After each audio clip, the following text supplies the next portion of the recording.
सबसे पहले तो सभी फाइटर्स को नमस्कार। और मैं आपके सामने Avinash Kumar Gupta AWPL black diamond सारे तरह से टूल्स को अवेलेबल करने की कोशिश कर रहा हूं।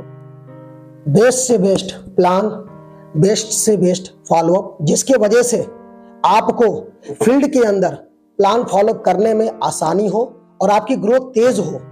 बस मैं यही शुभकामनाएं करता हूं। आप सारे प्रश्न के उत्तर मेरे वीडियो के माध्यम से आप देख सकते हैं। ठीक है, जो मार्केट में पूछे जा रहे हैं उसे आप ठीक है इस वीडियो के माध्यम से उसका सॉल्यूशन ले सकते हैं। और अगर आपको कोई भी मार्केट में नया क्वेश्चन मिलता है तो आप मुझे संपर्क कर सकते हैं। ठीक है, जिसपे मैं उन क्वेश्चन के ऊपर वीडियो बना करके आपको अवेलेबल कराऊंगा।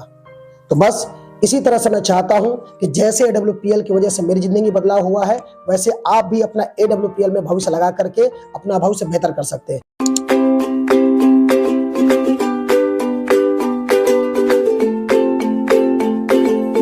सबसे पहले जब भी हमको किसी का भी फॉलोअप करना होगा तो फॉलोअप के कुछ पॉइंट को हमें और आपको कवर करना होगा, क्योंकि ध्यान देना है कि फॉलोअप करने के कुछ पॉइंट होते हैं। सबसे पहला पॉइंट यह होता है कि सामने वाले के हाँ में हाँ मिलाइए।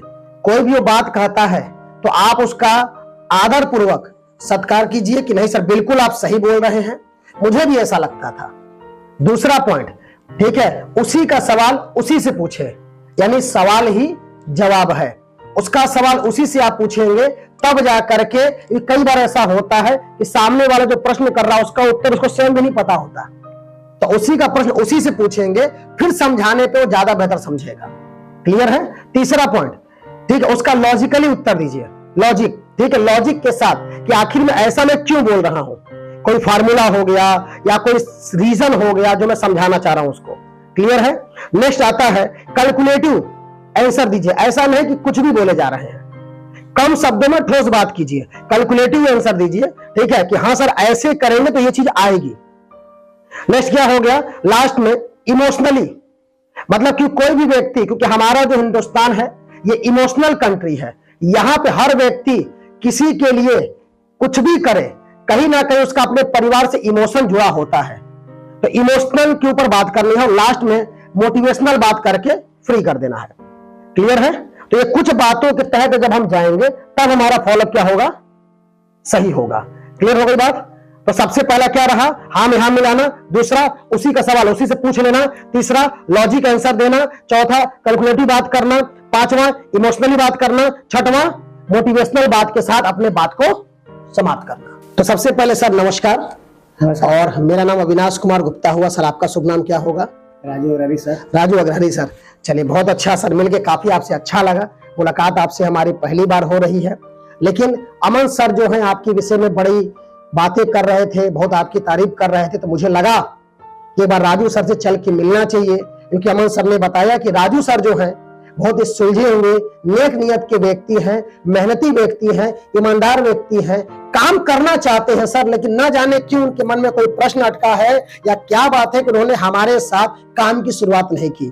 तो मैंने सर को बोला कि अगर एक अच्छा व्यक्ति एक अच्छे काम की शुरुआत नहीं कर रहा है तो चल के तो मिलना पड़ेगा भाई, कि क्या मैटर है कि एक अच्छे व्यक्ति ने अच्छे काम की शुरुआत नहीं की।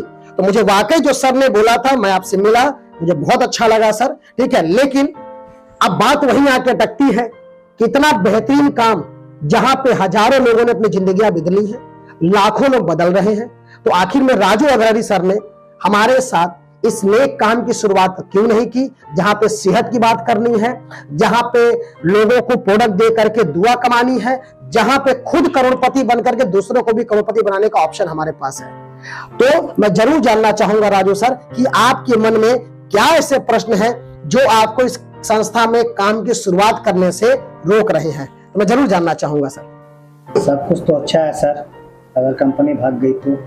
हाँ देखिए, बिल्कुल आपके मन में जो प्रश्न था बिल्कुल सही है सर, और ये उठना लाजमी भी है, क्योंकि सर अगर आज की डेट में हम अगर किसी भी संस्था में कैरियर लगा रहे हैं, हम अपना साल 2 साल 4 साल अगर देने को तैयार हैं, मेहनत करने को तैयार हैं, पैसा लगाने को तैयार हैं कि सर कंपनी भाग गई तो। और ये आपने क्यों प्रश्न किया है? क्योंकि आज से पहले आपने सुना है कि कई कंपनियां हैं जो क्या हो गई, मार्केट से आउट हो गई, दूसरे को लूट के चली गई। ये तो बात सही है, ये बात मैं भी मानता हूं, ये बात आप भी मानते हैं। लेकिन सर मैं एक प्रश्न आपसे जानना चाहूंगा कि आप मुझे बताएं, ठीक है, किसी भी कंपनी के भागने का क्या कारण हो सकता है? सर कंपनी से लोग न जुड़े, जी बिल्कुल बिल्कुल, कंपनी का प्रोडक्ट काम न करे, या कंपनी घाटे में चल रही है। बिल्कुल सही कहा सर। देखिए आपको तो बिल्कुल बातें पता है। अब मैं आपको बताता हूं सर कि जितनी भी कंपनियां हिंदुस्तान के अंदर चली और भाग गई आज के डेट में, वो सारी कंपनियां कौन थी? इन्वेस्टमेंट कंपनियां थी, रियल एस्टेट की कंपनी थी। मैं आपको बताना चाहूंगा सर, और अगर आपके नॉलेज में हो कि कोई भी एक कंपनी का आप नाम बताइए जो प्रोडक्ट बेस्ड कंपनी हो, लीगल तरीके से चल रही हो, हिंदुस्तान के गवर्नमेंट के सारे रूल रेगुलेशन को फॉलो कर रही हो और वो भाग गई हो, एक का नाम अगर आप जानते हो तो बताइए। कोई है? क्योंकि सबसे पुरानी कंपनी कौन है? जो विदेशी कंपनी है, एमवे कंपनी, 1994 में आई थी, आज भी चल रही है। उसमें आज भी लोग करोड़पति बन चुके हैं और लाखों रुपए लोग आज भी कमा रहे हैं। ठीक है, हिंदुस्तान की पहली कंपनी मोदी केयर, वो भी आज भी चल रही है। लोग 15 साल 20 साल से पैसे कमा रहे हैं, वो आज भी चल रही है। और इस तरह करके बहुत सारी कंपनियां हैं।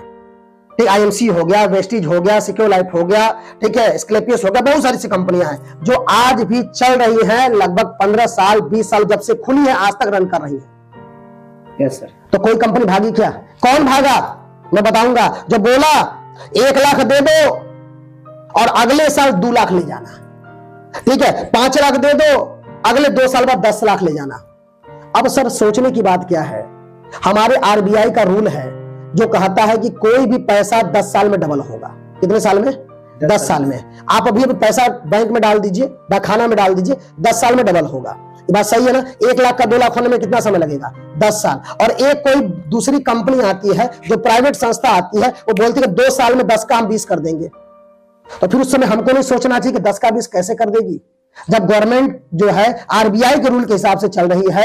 आरबीआई हमारे यहाँ सब कुछ, रिजर्व बैंक ऑफ इंडिया सब कुछ रेगुलेट कर रहा है। वो बोल रहा है 10 साल में पैसा डबल होगा, और हम कह रहे हैं कि ये कंपनी आई है जो 2 साल में डबल कर रही है। तो दिमाग तो यहां भी हमारा काम करना चाहिए। यस। तो हकीकत में क्या है सर, कोई कंपनी किसी को नहीं लूटती, लोग खुद लुटवाने के लिए जाते हैं। किसके वजह से? अपनी खुद की लालच में। वरना सर आप मुझे बताइए कि एक सिंगल बताइए जो ऑथराइज कंपनी हो जो भागी हो, नहीं है ना? नहीं सर। जो कंपनियां भागी उनका बैकग्राउंड चेक कीजिएगा, इन्वेस्टमेंट प्लान था, सैलरी प्लान था। यस। रियल एस्टेट की कंपनियां थी, वो भागे नहीं, भागो भागने के लिए आई थी सर। उनका मोटो क्या था? 10 को कमवाना है, 1000 का लपेट करके बुढ़िया बिस्तरा गुल कर लेना है। बात समझ रहे हैं आप? Yes sir. ये चीजें होती है। प्रोडक्ट बेस्ड कंपनी आज तक कोई नहीं भागी सर। अब हम आते हैं अपने थीम के ऊपर। आपने कहा सर कि प्रोडक्ट या तो असर ना करे, रिजल्ट ना आए, कंपनी घाटे में जाए, बिल्कुल सही बात है। लेकिन अब स्क्लेपियस वेलनेस की बात करते हैं सर। आप मुझे बताइए, स्क्लेपियस वेलनेस में आपने जब आईडी लगाई तो पहले आपको प्रोडक्ट मिला कि पहले आपने 16,000 दिए? पहले पैसे देते हैं। पहले पैसा देते हैं। तो जब पहले आप पैसा देंगे तो पहले संस्था पैसा लेती है, फिर उसका प्रोडक्ट देती है और बीच की कमीशन को बांटती है। हमारी संस्था जब उधार नहीं देती, उधार कोई व्यवसाय नहीं चलाती, तो कभी घाटे में नहीं जाएगी। मेरी बात समझ आ रहा है? yes, अब बात करते हैं प्रोडक्ट की। सर मेरे खुद की मैन्युफैक्चरिंग है, जब खुद का R&D है, खुद का रिसर्च है, तो आप मुझे बताइए, जब करोड़ रुपए का इतना बड़ा इंफ्रास्ट्रक्चर अगर स्क्लेपियस वेलनेस ने बैठाया है, तो सर रिजल्ट देने के लिए बैठाया है कि रिजल्ट न देने के लिए बैठाया है? देने के लिए। देने के लिए बैठाया है सर ना। अब बात को समझिए, उससे करोड़ रुपए फंसाए हैं। आपके 1000-2000 के प्रोडक्ट से उसको कोई लेना नहीं है। उसने जो करोड़ रुपए का इंफ्रास्ट्रक्चर तैयार किया है, 4-4 5 फैक्ट्रियां कंपनी की है, 1000 वर्कर काम कर रहे हैं, तो सर वो तो रिजल्ट देगा ही ना। तो जब प्रोडक्ट में रिजल्ट है तभी हम और आप हैं। प्रोडक्ट में रिजल्ट है इसलिए कंपनी की ग्रोथ है, प्रोडक्ट में रिजल्ट है इसीलिए सर आज मात्र 7 से 8 साल के अंदर लगभग 200 से ज्यादा करोड़पति है, 200 से ज्यादा लग्जरी कार अचीवर है और 250 से ज्यादा लगभग डायमंड है। ऐसे प्रोडक्ट रिजल्ट पे। तो सर घाटे में जाएगी नहीं, प्रोडक्ट का रिजल्ट मिल ही रहा है, ठीक है, लोगों को फायदा पहुंच ही रहा है। तो आने वाले भविष्य में कोई भी अपनी चलती दुकान बंद करता है? नहीं बंद करता सर, है ना? तो हमारी स्क्लेपियस वेलनेस भी नहीं बंद करेगी। अब बंद होता कहां से है? गवर्नमेंट के रूल रेगुलेशन में फंस जाए कंपनी, एक ये भी कारण हो सकता है। तो स्क्लेपियस वेलनेस का अगर नियम मैं आपको बताऊं सर, तो कंपनी कोई फंसती कहां पे है? जैसे मान के चलिए मैं दिल्ली बैठा हूं, अब मैंने जयपुर प्रोडक्ट भेजा, ठीक है, बनारस प्रोडक्ट भेजा, पूर्वांचल भेजा, बिहार में भेजा, जहां भेजा। अब जब वहां भेजते हैं हम और वहां के गवर्नमेंट को अगर हम टैक्स पे नहीं करेंगे तो वो हमारे पीछे पड़ जाएगी। yes. अब आप समझ रहे हैं? लेकिन दिल्ली से प्रोडक्ट बिहार भेजे तो बिहार के गवर्नमेंट को टैक्स दिया, पूर्वांचल भेजे, पूर्वांचल के गवर्नमेंट को टैक्स दिया, राजस्थान भेजे, राजस्थान के गवर्नमेंट को टैक्स दिया। जब हर जगह टैक्स मिल जाता है तो कोई भी गवर्नमेंट किसी भी कंपनी को नहीं चाहती वो बंद हो। अगर चाहती सर ना, और गवर्नमेंट चाहती, तो सबसे पहले कौन कंपनी बंद है जानते हैं आप? गुटखे की कंपनी, सिगरेट की कंपनी, पान मसाला की कंपनी। क्यों नहीं बंद होती? गवर्नमेंट कहती है सबसे ज्यादा टैक्स तो साले यही देते हैं। कौन वाले? गुटखा, तंबाकू, बीड़ी और शराब वाले, दारू वाले। इसीलिए आप ध्यान दीजिएगा सर कि इनकी कंपनियां नहीं गवर्नमेंट बंद करती। क्यों? क्योंकि सबसे ज्यादा टैक्स इन्हीं से आता है, और जो व्यक्ति टैक्स पे कर रहा है गवर्नमेंट को उससे कोई लेना देना नहीं है। वो बिल्कुल मस्त है। आप टैक्स दीजिए, जहर बेचिए और उस पर लिख दीजिए ये स्वास्थ्य के लिए हानिकारक है। अब जो पिएगा खाएगा वो खुद ही समझेगा। आप समझ रहे ना? इसीलिए देखिए सिगरेट पे क्या लिखा होता है? स्वास्थ्य के लिए हानिकारक है, सिगरेट से कैंसर होता है। गवर्नमेंट ने लिख दिया, उसका काम खत्म, उसको टैक्स मिल रहा है, वो बिल्कुल मस्त। अब तुम पियो चाहे न पियो, तुम खुद देखो। तो ध्यान रखिएगा सर आज के समय में, ठीक है, जब गवर्नमेंट को हम टैक्स पे कर रहे हैं तो गवर्नमेंट तो चाहेगी कि चले। आप समझ रहे हैं? जब लोगों को रिजल्ट दे रहे हैं तो लोग चाहेंगे कि उसका फायदा और ले, और जब यहां से लोग पैसा कमा रहे हैं तो लोग चाहेंगे और ज्यादा कमाए। तो हर फैक्टर हमारे क्या है? फेवर में है। जब हर फैक्टर हमारे फेवर में है, गवर्नमेंट हमारे फेवर में है, तो मुझे बताइए चलती दुकान कौन बेवकूफ है जो बंद करेगा? कोई नहीं बंद करेगा। तो सर ये कंपनी कभी नहीं बंद होगी। ये कंपनी आज भी चल रही है और आने वाले 100 साल तक चलेगी, क्योंकि प्रोडक्ट बेस्ड कंपनी में सबसे टॉप अगर कोई कंपनी है उसका नाम है स्क्लेपियस वेलनेस प्राइवेट लिमिटेड। सबसे बेहतरीन किसी के प्रोडक्ट है स्क्लेपियस वेलनेस प्राइवेट लिमिटेड के, सबसे बेहतरीन प्लान किसी के है तो स्क्लेपियस वेलनेस प्राइवेट लिमिटेड के। तो जब सब कुछ ईच एंड एवरीथिंग बेस्ट है तो भविष्य लगाने में सोचने की जरूरत नहीं है, काम की शुरुआत की जाए सर। कंपनी भी रहेगी, हम भी रहेंगे, आप भी रहेंगे। 5 साल बाद करोड़पति बन करके फिर बात करेंगे कि हमने 5 साल में क्या प्राप्त किया। तो सोचना नहीं है, शुरुआत करना है। शुरुआत कीजिए सर, बिल्कुल सर, हाथ में रहिए, शुरुआत कीजिए, फॉर्म भरिए सर।